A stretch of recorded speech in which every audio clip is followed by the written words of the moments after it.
Okay then, welcome to a very windy but gorgeous and sunny Perthshire. There is not a cloud in the sky. Unfortunately though, the wind's really picked up, but we're joined straight ahead. We have got Mr. Albert, and off to the left hand side, just in the corner of the shot there, top left, we have got Martin. Fletch, I'm kind of doing the videos back to front. Fletch was just leaving the field, so you're about to see a little video of a couple of things that he has just found, which are incredible. One's 400 years old and the other one's about 1,600 years old. He's got to go back to work, so I just caught them and I'll put them in after the intro because I hadn't even done my intro yet.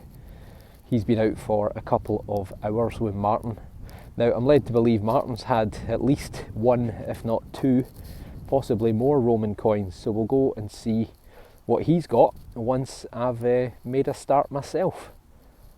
So fingers crossed, we might all get lucky, we might all get a Roman coin or two. So it's Martin on the XP Goldmax Power V4 along with me, and Albert is on the AT Pro Garrett, AT Pro International. That's what Fletch was also using, but he is just about out of the field, although it wouldn't be past his abilities to shout me and say he's got something else, but we'll see. Okay, let's see how we get on. I've just caught up with Mr. Fletch, and he is just about to leave. He's been out for a couple of hours and he's found a little Roman coin. It's missing most of the legend, the lettering round the outside, but on the back side you can just make out there's been a figure or something there. But definitely on this side there is no doubt about it that that is a Roman.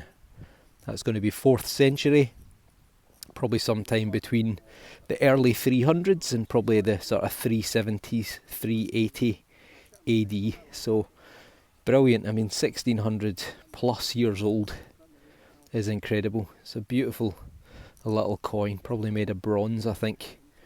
And you know, to see that much detail still on it, well done to Fletch. Martin also apparently has had at least 2 Roman, but he might have had more. So he's at the other end of the field. I'm going to work in that direction just now. Fletch is just finishing up for today. He's got to get back to work. So I'll go and have a look and see what Martin's got when I get to him. Well, I haven't even turned my machine on and done my intro yet. I just caught up with Fletch with a Roman coin as he was just leaving the field, and he's only 100 metres from the edge of the field, just on his way out. And we talk about his Roman coin. I get a wee bit on the video. He must have walked about 10 metres from us, and he shouts, "I've got a hammered coin." And he has got a silver hammered coin. Now, it's not one that I recognise. This has got a little bit of legend around it. You can see some letters. I can't honestly make them out. I'm guessing there was probably a shield in the centre there, but it's long gone. And on the other side, there's enough for me to tell who it is, possibly. So you can just make out the letters OLVS. So that's part of the word Carolus, which in Latin means Charles. So Carolus DG, de Gratia, by the grace of God, Britain, France, et Hibernia. So King of Britain, France and Ireland. So that means it's either going to be Charles the First or Charles the Second, and I am guessing it's probably going to be Charles the First, which would put it sometime between 1625 and 1649. Famously, he lost his head thanks to government or Parliament, should I say, and Oliver Cromwell.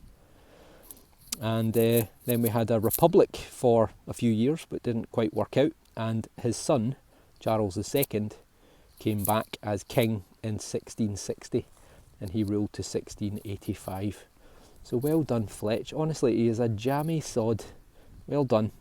Okay, I have got my first diggable signal.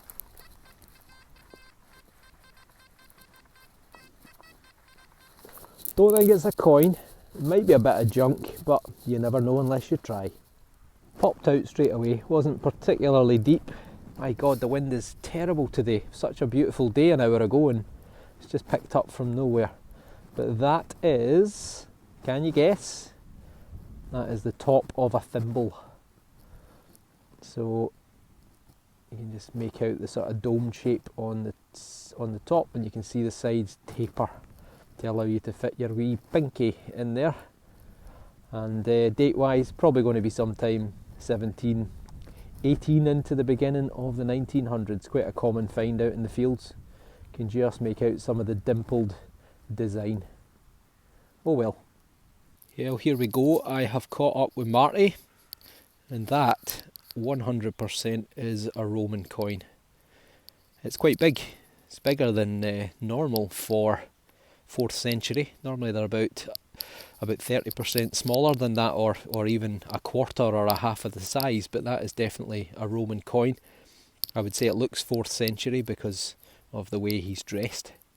And the other side, unfortunately, is pretty crusty, but maybe he'll be able to pick that off and clean it up when he gets home. Oh, there's definitely a figure there. Look, you can see an angel holding a wreath, a winged angel.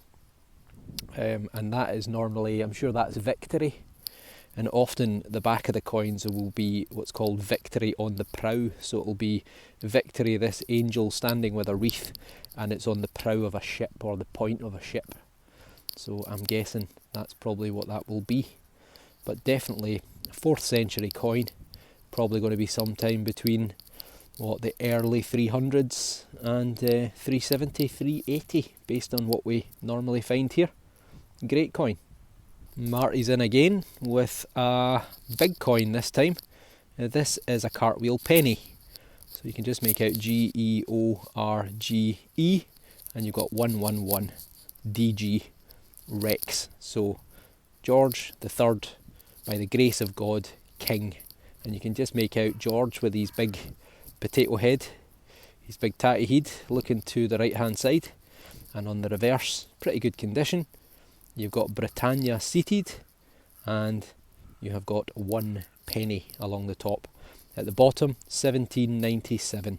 These all carry the same year, 1797. They were actually made for 2 or 3 years. I think they were made from 1797 to 1799, but they all carry the same date of 1797.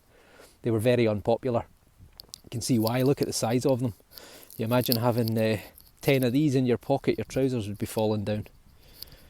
So they were using a new steam engine press, so high technology for the time to mass produce these coins. I think this was actually the first what's called a milled coin that was mass produced in the millions, and it used new steam engine technology. So George III, famous for the madness of King George and losing the Americas, and he ruled from 1760 to 1820. Good coin. Oh, another minute or two later, and another digger for me.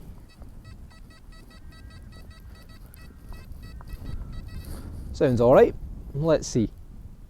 It's out the hole in the first spadeful, sounding a little bit too good to be honest. Maybe aluminium or silver. Maybe a wee denari. That's it there, is it?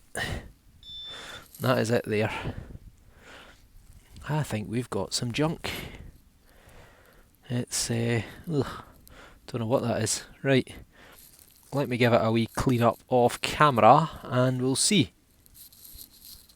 I thought that would have been a bit better than it was. You can see it's got a bit of irony sort of colour to it, and it's also got these sort of dots on both sides, almost a little bit like Lego. And at the top, this little notch, I don't know if that would originally have been a hole and it's snapped and it would have just been longer, or whether or not it's a little groove that it would sit in something, but I'm going to say tractor related, farmyard machinery sort of stuff. Oh well. Another coin for Martin. He's on fire. Georgius VI, by the grace of God, King of the Britons, Defender of the Faith and Emperor of India. So he's going through all the years at the minute.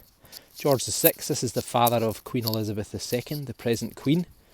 And on the back, beautiful ship's halfpenny, 1940, so just at the beginning of World War II, which kicked off in 1939. Beautiful coin, lovely tone.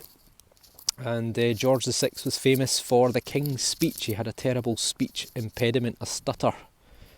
His older brother had abdicated not long before, and to go and marry the American divorcee, whose name continues to evade me because people keep mentioning it every time I find the coin, and I keep forgetting what her name is. But anyway, it'll come to me later. Nice coin. This one was a very ropey signal. Didn't film it. It was, I don't know, maybe 6 or 7 inches down.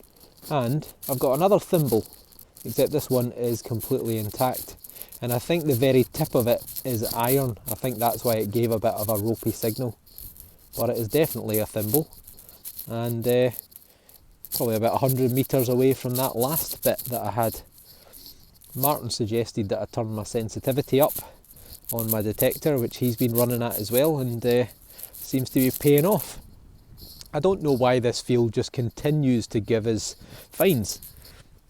It doesn't seem to matter how much time we spend on it, we just keep finding stuff, so it shows you there is plenty more to come. And Martin is once again on the Roman. You can just make out a few letters, and you can also, if you really closely look, this little bit here is a little knot on the back of a wreath on someone's head. There's a shoulder there to the left hand side, and this is the back of the head. So this is a fragment of a larger coin, probably about the size that he found earlier on. He's had a scout around, but nothing more doing at the minute. But there's no doubt about it, that is a Roman coin, and I'm guessing probably going to be 4th century again. So he's got 1 and a bit of Roman coins. Martin with another one. Now this is a lead weight. It is hollow through the middle, albeit it's full of soil. And I believe that this is a loom weight, L-O-O-M. So used for, in the weaving process, would be attached to a loom that you would use for sort of taking rough thread and turning it into cloth. Date-wise, could be any time really over a huge period. It could be way back to the Roman period, to the 1st century or something. And likewise, it could be right through to the 1700s. But it is a nice find. And there's a lot of milling and cloth working and fabric manufacturing that went on in and around Perthshire for long periods of time. Nice find. Wonder if it could be Roman. That would be nice, wouldn't it?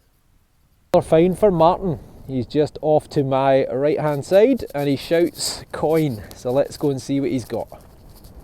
Martin's coin on the back is blank, completely blank. That's where Britannia would be. However, on the other side, we have definitely got a figure looking to the right hand side. Initially, I thought George III, but it doesn't look quite right. George III's kind of got a bit of a fatter face and a bit of a different look to him, and the coin also is quite thin and it's irregular in shape. However, I think it is GV, which is Gavilius or Gavilmus, or whatever the hell it says. Gavilium, and then up here 111, the third, William the Third, so the same as I got yesterday in silver. This is William as in William and Mary, the glorious revolution of 1688, and obviously his coup that led to him and his wife Mary seizing the throne in 1688, 1689, kicked off the Jacobite cause that then carried on right through until 1746.